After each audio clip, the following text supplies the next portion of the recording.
Hey fellow workers, my name's Kim Siever. Welcome back to my channel. I'm sure you, like me, have heard countless politicians promise that they'll create jobs. The problem is that their plan to create jobs always seems to rely primarily on financial incentives given to private companies. Governments, especially provincial and federal governments, have a lot of power to actually and directly create jobs, and they're refusing to use that power.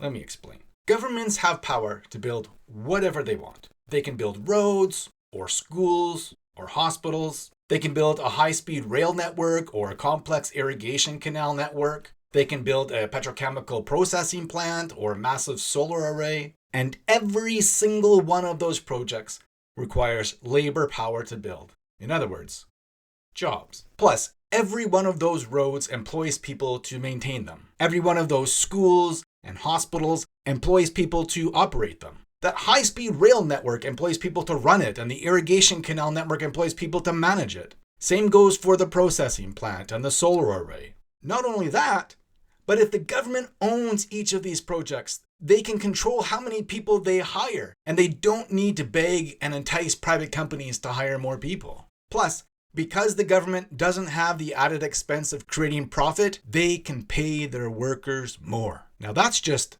direct jobs. Keep in mind that every one of those workers will get a paycheck, and they'll spend that money in the local economy, paying for housing, buying food, getting gas, paying for hockey or dance lessons for their children, going out to eat or to a movie, and so on. That consumption will encourage the private sector to create even more jobs. Because the only thing that creates private sector jobs is increased demand. So, the government has the power to create both direct and indirect jobs. Oh, one more thing. When the Alberta government owned AGT, they had control over how many telecommunications jobs there were in Alberta, but they sold it off to the private sector. When the Saskatchewan government owned Potash Corp, they had control over how many potash mining jobs there were in Saskatchewan, but they sold it off to the private sector. When the Canadian federal government owned Petro-Canada, they had control over oil refinery and retail jobs in the country, but they sold it off to the private sector.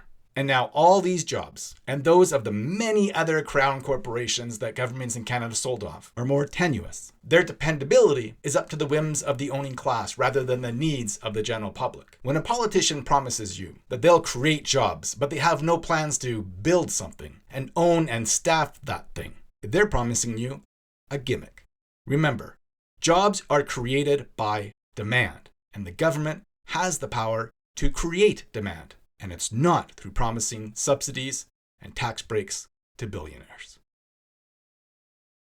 Solidarity.